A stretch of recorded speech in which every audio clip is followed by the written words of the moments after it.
안녕하세요 여러분, 돈 버는 얘기하는 챔입니다. 오늘은 월급 구조대에 무엇이든 물어봐 라는 주제로 랜선 세미나를 준비했어요. 이 영상은 지금 최초 공개 형식으로 공개가 되고 있는데 저도 이 기능을 처음 사용해 봅니다.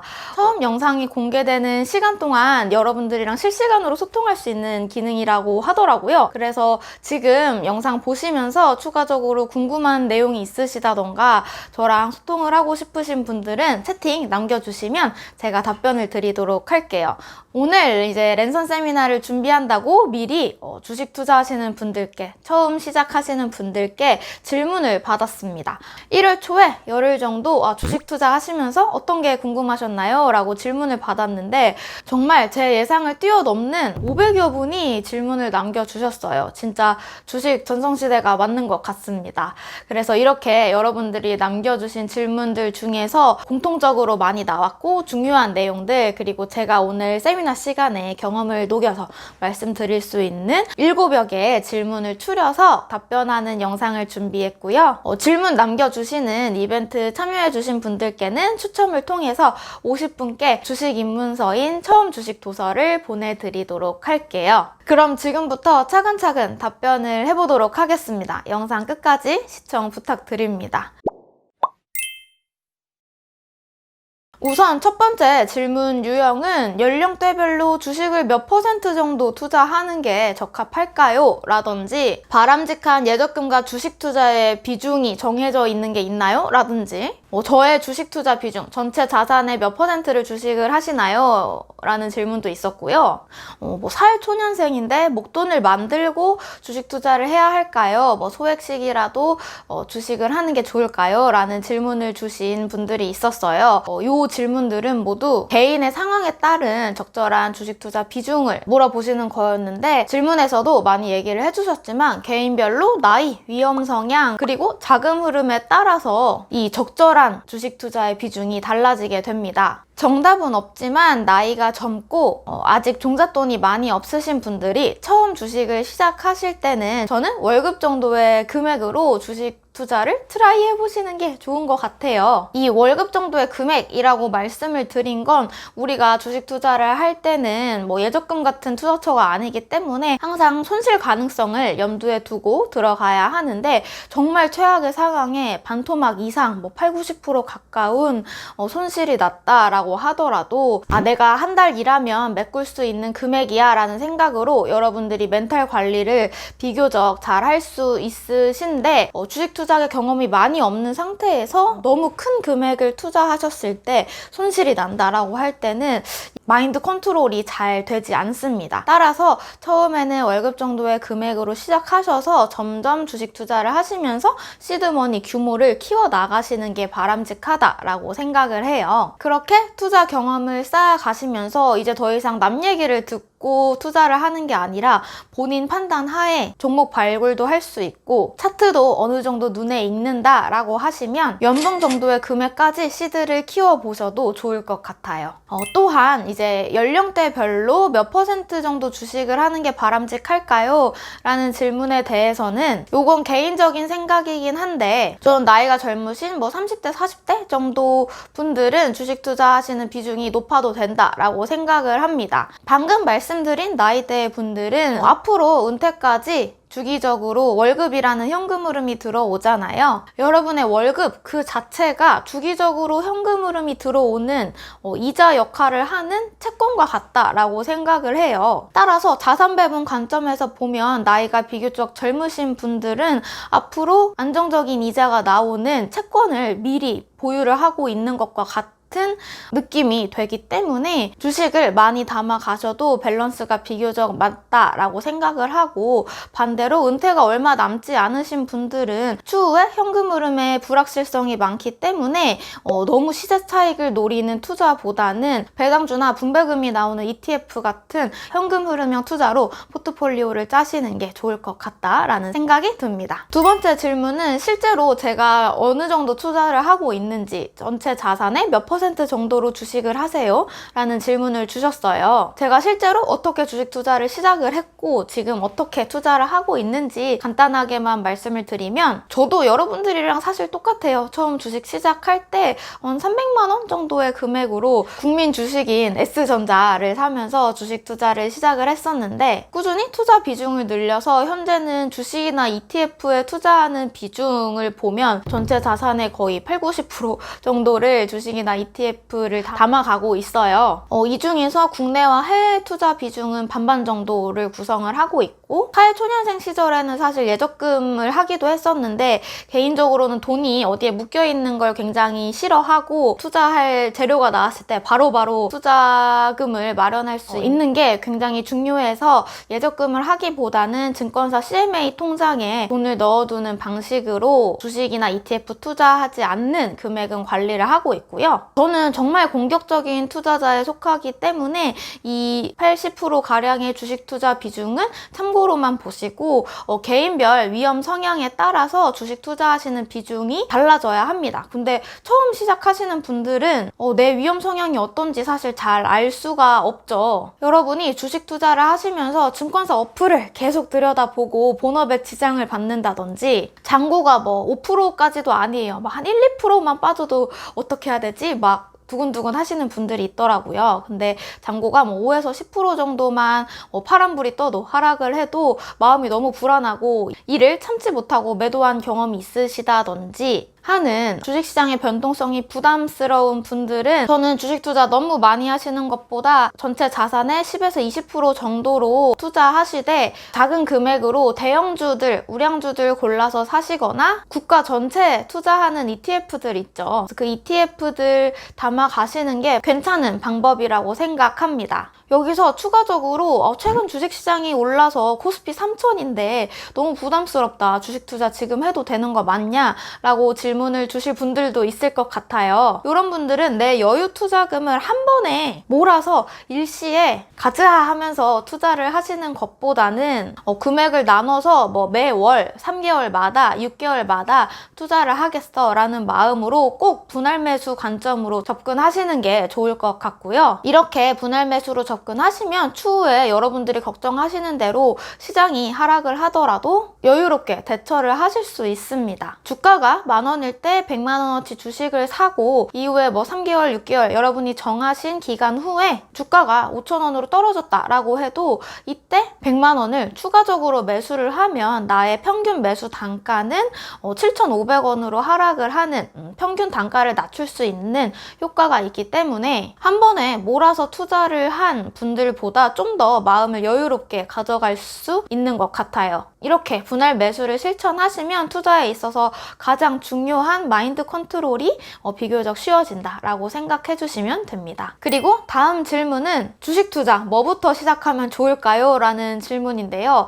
이 질문 주변 친구들한테도 굉장히 많이 받았고 요즘 같은 장에 정말 많은 분들이 궁금해하시는 내용일 것 같은데, 간단합니다. 여러분, 제가 처음에 말씀드렸던 처음 주식 도서 영상 시리즈로도 지금 월급구조대와 콜라보해서 주린이가 알아야 하는 기본적인 내용들만 개념 설명 쭉 드리고 있었거든요. 그래서 요 처음 주식 시리즈 영상 링크 타고 들어오셔서 정주행 해주시면 여러분들이 궁금하신 내용 다 답변을 얻을 수 있을 거라고 생각하고요. 막간을 이용해서 짧게 홍보를 해봤습니다. 이렇게 영상 시리즈를 정주행 하실 때 분명히 여러분들이 궁금하신 점들이 생깁니다. 그러면 이제 영상에 댓글로 질문 남겨주셔도 되고, 아니면 오늘처럼 월급구조대 채널에서 진행하는 초보 투자자 대상 랜선 세미나에 들어오셔서 실시간으로 궁금한 것들 질문 남겨주시면 최대한 여러분들이 궁금하신 점 답변 드릴 수 있도록 하겠습니다. 사실 처음 주식 투자 시작할 때 굉장히 어렵거든요. 여러분들 머리 싸매고 혼자 고민하지 마시고 우리 같이 주식 공부하면 좋을 것 같아요. 그래서 이렇게 막간 홍보를 해봤고요. 다음 질문으로 주식 투자할 때 종목 선정을 어떻게 하시나요? 라는 질문을 주셨어요. 이 종목 선정에 대해서 파생되는 질문으로 탄탄한 회사의 특징이나 종류를 알고 싶어요 라던가 종목을 고를 때 어떤 점을 중요하게 봐야 하는지 등등을 질문을 주셨는데요. 제가 실제로 종목 선정을 어떻게 하는지 여러분들께 그냥 예를 들어서 대해서 말씀을 드리려고 합니다. 사실 그때마다 다르긴 한데요. 저는 이제 종목 선정할 때 내가 돈을 어디서 쓰느냐라는 것에서 출발해보자 라는 모토를 가지고 있어요. 핵심은 내가 돈을 쓰거나 쓰고 싶고 주변에서도 이제 막 관심을 가지고 저거 사볼까? 라고 하는 아이템이 뭔지를 항상 고민을 해보는 건데요. 저는 이제 넷플릭스나 티빙 왓챠 같은 OTT 플랫폼 다 구독하고 웹툰에도 아낌없이 그냥 쿠키 써버리는 플렉스하는 콘텐츠 덕후예요. 그래서 굉장히 많은 영상이나 만화나 콘텐츠들을 소비를 하고 있는데 처음에 넷플릭스 같은 업체들이 생기고 구독을 막 하기 시작할 때 이런 콘텐츠 중개 플랫폼, OTT 업체들의 관심을 가지고 투자를 고려해 보기도 했었고 영화나 드라마 같은 콘텐츠를 자체적으로 생산할 수 있는 역량이 있는 그런 제작사나 엔터 업체들을 찾아보기도 해요. 제가 재밌게 본 영화나 드라마, 좋아하는 아이돌 그리고 OTT 플랫폼들 괜찮다고 생각이 들면 정찰병을 보내고 종목 리서치를 시작합니다. 여기서 정찰병을 보낸다는 건 해당 회사를 소액만 매수한다는 뜻이에요. 최근처럼 시장이 워낙 좋을 때는 내가 종목 리서치를 하는 그 며칠 동안에 관심 있게 봤던 종목에 주가가 훅 날아가 버리는 경우도 있어서 그럼 배가 너무 아프잖아요. 괜찮아 보이는 회사는 소액으로 우선 매수를 하고 종목 리서치가 끝난 후에 어느 정도 투자 포인트와 목표 주가, 적정 주가가 계산이 되면 이후에 생각한 투자금을 분할 매수하는 방식으로 투자를 합니다. 이 종목 스터디를 할 때는 진짜 정말 많은 자료를 참고를 하는데요. 가장 기본적으로는 사업보고서나 재무제표를 보고 이 회사가 내가 생각한 아이템으로 진짜로 돈을 잘 벌고 있는지 앞으로도 이 수익이 유지될 수 있을지를 봅니다. 그리고 팁으로 또 말씀드리면 여러분이 이렇게 종목 스터디에 활용할 수 있는 자료로 애널리스트 보고서나 IR 보고서가 있는데요. 너무 작은 종목 같은 경우는 이런 자료들이 없을 수도 있지만 만약에 이 자료가 있다면 저는 꼭 참고를 하는 편입니다. 앞서 말씀드린 사업보고서나 재무제표 같은 경우에는 교과서라고 생각을 하시면 돼요. 정말 원론적인 얘기만 딱 서술형으로 어렵게 적어놓은 기본서 같은 내용이라면 애널리스트 보고서나 IR 자료 같은 경우는 우리 회사에 투자하려는 사람들한테 우리 회사 주식 투자하시는 여러분들 우리 회사는 이런 점이 매력적인 투자 포인트를 갖고 있는 회사이고 앞으로는 이런 호재들이 있습니다 라고 세일즈 목적으로 좀 쓰여진 자료이기 때문에 여러분이 어느 정도 걸러서 보셔야 하긴 하지만 투자자 입장에서는 엑기스만 뽑아서 만든 쪽집게 요약서 같은 느낌이라고 생각을 하시면 돼요. 우리가 최대한 많은 자료를 활용하면 좋으니까요. 애널리스트 보고서를 찾아보실 때는 한경 컨센서스의 기업명 검색해서 확인을 해보시면 되고 기업의 IR 자료 같은 경우는 구글에 기업명, IR 이런 식으로 검색을 하시면 자체적으로 IR 페이지를 갖고 있다던가 혹은 PDF로 된 IR 자료를 여러분들이 보실 수 있어서 이렇게 검색을 하셔서 자료를 체크해 주시면 좋을 것 같습니다. 그 외에도 제가 생활 속에서 투자 아이디어를 얻었던 다른 예시들을 좀 공유해보면 저는 이제 영상을 만들고 편집하는 일을 하니까 프리미어 프로라는 프로그램으로 편집을 하는데 이게 어도비라는 또 포토샵도 갖고 있는 회사의 프로그램입니다. 근데 이 프리미어 프로를 쓰다 보니까 예전에는 포토샵 프리미어 프로 같은 프로그램을 한번 구매하고 다운받아서 쓰는 방식이었는데 최근에는 이제 월 구독 형식으로 비교적 저렴한 부담스럽지 않은 월 사용료를 내면서 구독을 하고 다른 사람들이랑 작업을 할 때도 클라우드 방식으로 남들이랑 협업을 할 때나 업데이트를 하는 것도 굉장히 간단해졌어요. 그래서 이렇게 클라우드 기반으로 서비스를 제공하는 업체들이 뭐가 있나 SaaS 업체들을 찾아보는 방식으로 아이디어를 얻기도 했습니다. 또 최근에는 요새 젊은 분들 옷 살 때 무신사라는 업체 많이 이용하시더라고요. 최근에 유아인 씨가 광고를 할 정도로 굉장히 빠른 성장을 하고 있는데 이 회사가 괜찮아 보여서 투자할 수 있는 상장 회사인지 혹은 상장을 준비하고 있는지를 찾아보기도 하고 비상장이라 투자를 할 수 없는 회사라면 이렇게 비슷한 성격을 띠는 해외에 업체들은 없을까? 투자할 수 있는 상장되어 있는 업체들은 없을까? 라는 식으로 영역을 확장해서 투자 아이디어를 찾기도 해요. 여기까지 예를 들어서 좀 여러분들께 말씀을 드렸는데, 여러분들은 지난달 어디에 돈을 가장 많이 쓰셨나요? 처음 돈을 쓰고 재구매해도 괜찮겠는데? 라는 생각이 들었던 업체가 있으신가요? 아니면 아직 구매를 하지는 않았지만 유독 광고가 많이 보인다던가 주변 사람들이 괜찮다라고 언급을 하는 업체가 있었나요? 이렇게 남이 추천해주는 아이템들을 소비를 해도 되지만 우리 같이 주식 투자를 해서 해당 회사가 돈을 벌 때 나도 같이 벌어보자 라는 마음으로 접근을 하신다면 남 얘기를 듣고 잘 모르는 상태에서 투자를 하는 것보다 좀 더 여러분들의 투자력 레벨업에 도움이 많이 될 거라고 생각을 합니다. 처음에는 어렵겠지만 내가 소비하는 것에 투자한다 라는 생각으로 세상을 바라보시면 좋을 것 같아요. 자, 다음은 5번째 질문입니다. 주식 언제 사고 파나요? 라는 매매 타이밍에 대한 질문도 정말 많았습니다. 특히 이 중에서 앞서 말씀드렸던 종목 리서치에서 연장을 해서 종목의 목표 주가 설정은 어떻게 하는지를 같이 말씀을 드려보려고 하는데요. 매매 타이밍에 대해서는 저는 차트를 보고 단기간에 많이 올랐을 때 매도를 하기도 하지만 기본적으로 목표 주가, 적정 주가를 설정을 해놓고 매도 타이밍을 결정을 하는 것 같아요. 이 적정 주가를 설정하는 것에 대해서는 굉장히 다양한 방법이 있는데요. 실제 투자하는 종목은 애널리스트들이 목표 주가 산정을 위해서 엑셀 모델을 만드는 것처럼 복잡하게 가정을 하지는 않고 정말 간단한 PER 밸류에이션을 활용을 해서 설정을 하기도 합니다. 얘기를 듣고 나시면 저렇게 설정을 한다고? 라고 생각이 드실 수도 있지만 그래도 실제로 많은 분들이 이 방식을 활용을 해요. 우리는 아무래도 스피드가 생명이기 때문에 모델링에 너무 많은 시간이 들어가는 작업은 그렇게 개인적으로는 선호를 하지 않습니다. 그래서 이 PER 밸류에이션을 통해서 어떻게 적정 주가를 계산해 보는지 간단하게 말씀을 드릴 건데요. 내가 관심을 가진 A라는 종목이 있습니다. 근데 이 종목이 올해는 이익이 50억 원대였고 내가 봤던 어떤 투자 포인트들 그리고 호재들로 인해서 내년에 이 이익이 2배인 100억 원 가량은 벌 수 있을 것 같아요. 이때 비슷한 업을 하고 있는 다른 B라는 회사의 재무제표와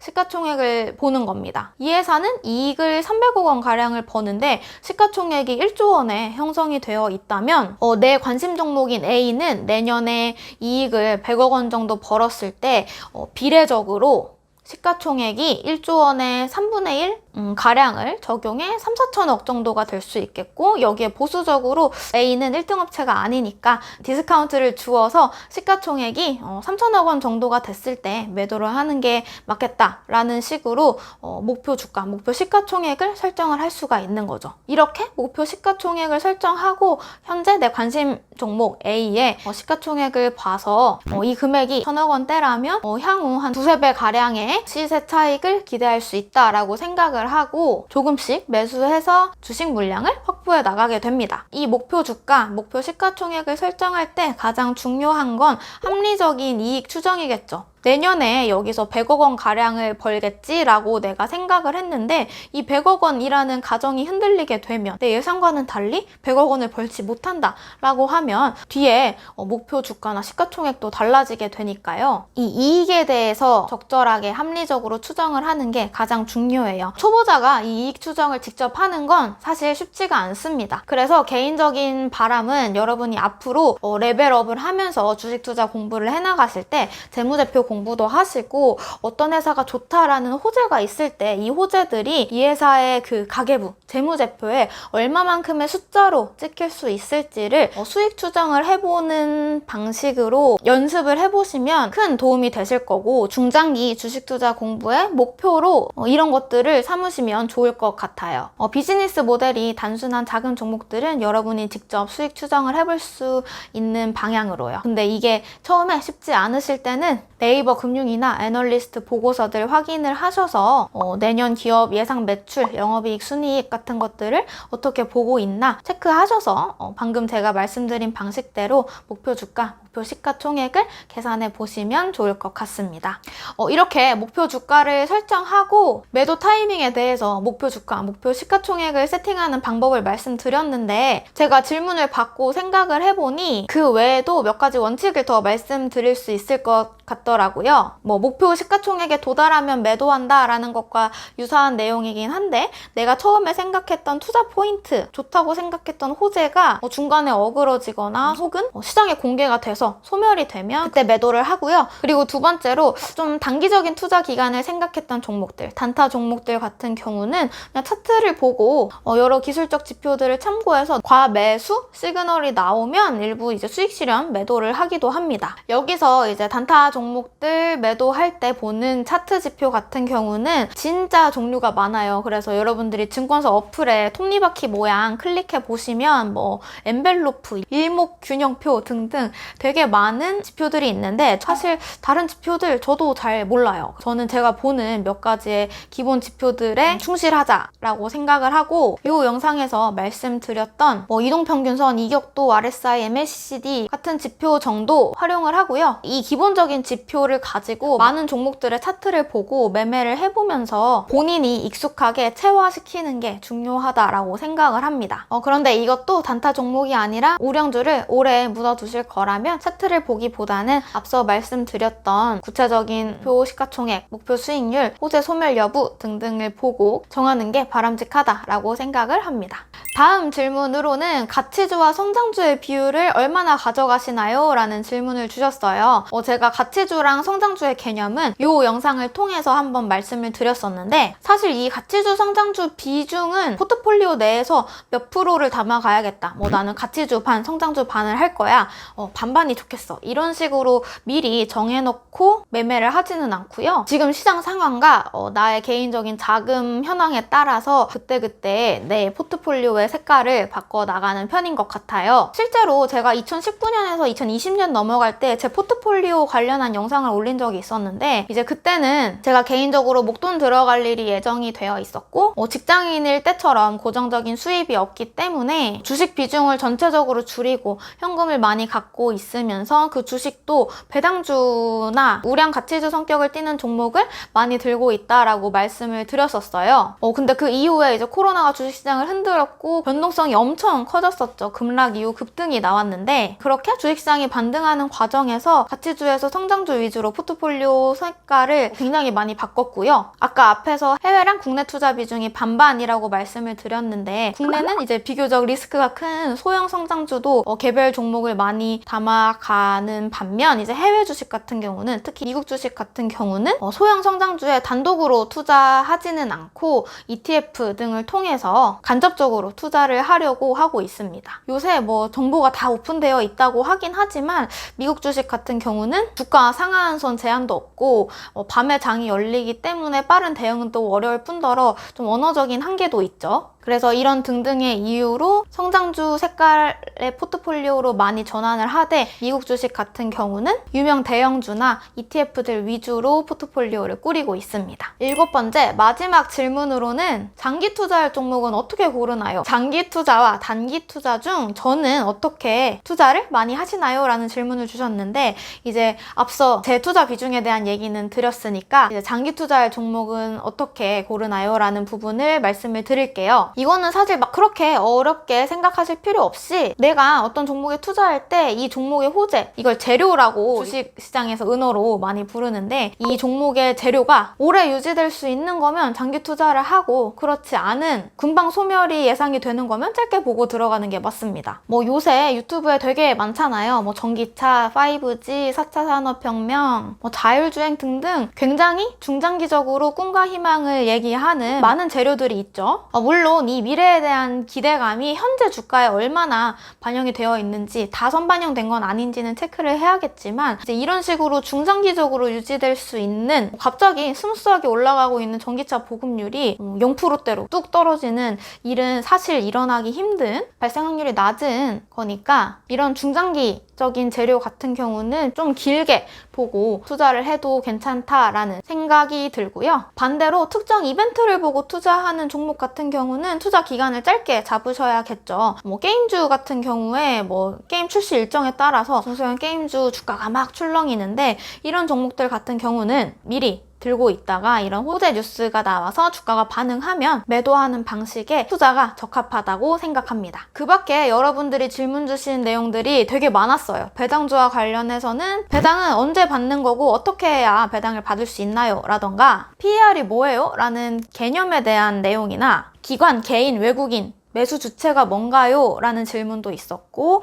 수수료나 해외 주식 투자 관련해서 절차가 어떻게 되나요? 이런 질문들도 있었습니다. 앞에서 답변을 드리지 못한 이런 내용들은 개념 설명에 대한 내용이어서 제가 그동안 영상을 올렸었던 것들을 정리를 해서 여러분의 질문과 해당 영상의 썸네일 그리고 링크를 같이 보여드리도록 할게요. 궁금하신 분들은 해당 영상 클릭하셔서 넘어가셔서 내용 봐주시면 좋을 것 같습니다.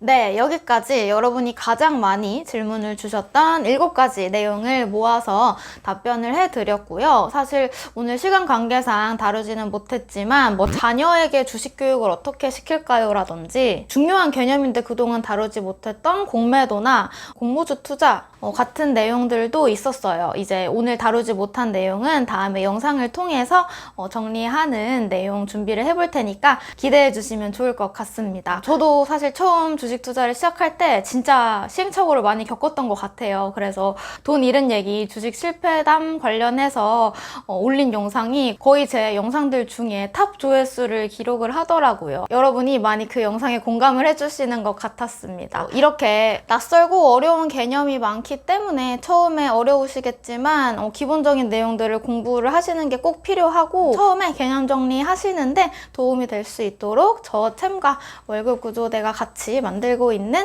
주식 교육 영상 시리즈 처음 주식 정주행 해주시면 큰 도움이 될 거라고 생각합니다. 저도 여러분들한테 좀 더 쉽고 좋은 정보들 전달 드릴 수 있도록 열심히 공부하고 콘텐츠들 제작하도록 하겠습니다.